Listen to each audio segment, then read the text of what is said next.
Good afternoon. This is Linda Sue Plants for You. Welcome back to my channel.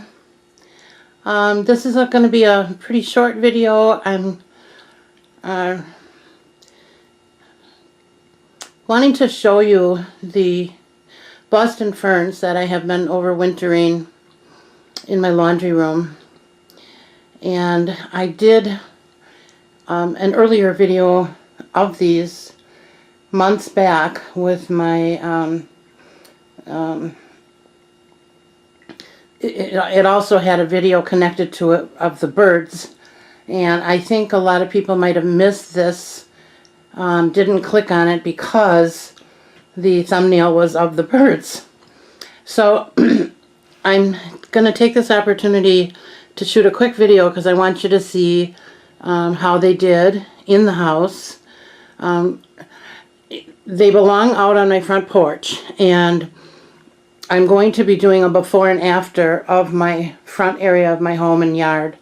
And I'm hoping to have that out probably in another month and a half or so when everything is in bloom. But in the meantime, I wanted to talk a little bit about the Boston fern. And I'm not sure that I'm going to go through this again next winter, but I just did want to show you that the ferns did make it.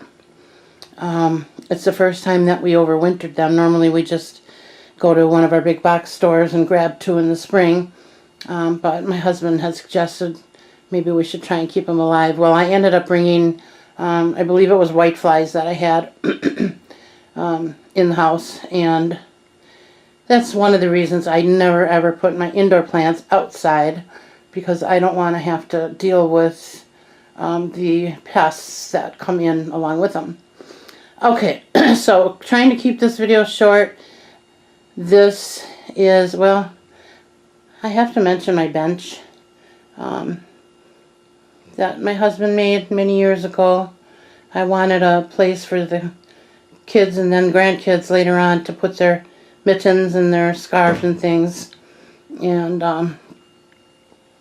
so he made this for me.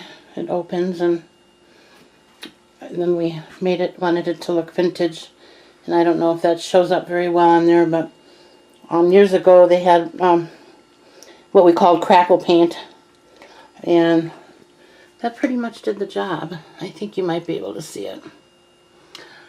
But anyway, that is in our laundry room. And there is my Boston fern, one of them. And down there is the other one. And this is what we use to water them. And that is the main reason I want to put this video out there for you, is to let you know that when we had these ferns hanging outside, I was going over it with either the watering can when I had to fertilize, or I was using the hose. And the water would just it would just go right through it. And although it kept them alive, I had to water almost every day, and they weren't doing real well. And I know part of it is because they're root bound. They probably need to be repotted, but that was the first year we had them, so I shouldn't have had to do that. So one day we were sitting out there, and my husband said, I wonder what would happen if. So he got the idea to take a bucket, and it's just a rubber farm bucket, and he put about 2 or 3 inches of Miracle-Gro potting soil in there, and then he filled it up with water. And we would take the fern off of the hook and set it down into the water, and I let it sit there from anywhere from an hour to a couple hours, depending on the weather and how long it had been since it was watered prior and that sort of thing. And excuse my mess back there, folks. That is my next on my agenda to get cleaned up. Those are all my spare, not all, but some of my spare pots. We all have those spots, don't we? I hope. Hope I'm not the only one. Anyway, so that's what we did. We started watering it in that bucket. And it really made a huge difference. They were so green and full. I mean, they look pretty good now, but they were like twice as full as what you're looking at when we had them outside. So when we put them back out there, we're going to do the same thing. And we nestle that bucket in among the hostas, so you don't really see it unless you're standing right over it. And that is kind of unsightly to have in mixed with your flowers, so, but you don't really see it. So when I had it in the house, I would just put that bucket in my deep sink, which is behind me, which I'm not going to show you right now. And I would fill that with water. And I did not use potting soil this time because I didn't want that to get in my drain. I used my Peter's granular that it dissolves in water. And I just put whatever amount it called for in the water and mixed it up.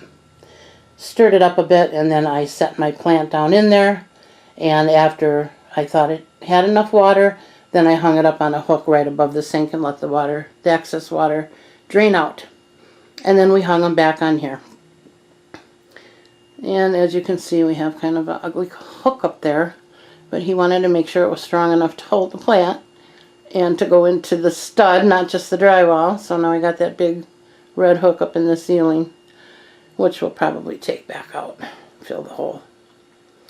Okay, so I said I was going to keep this short, and that's what I want to do. I just wanted to give you an update on those ferns, and in case anybody is having problems with ferns, you might want to try that method, even if it's an indoor plant.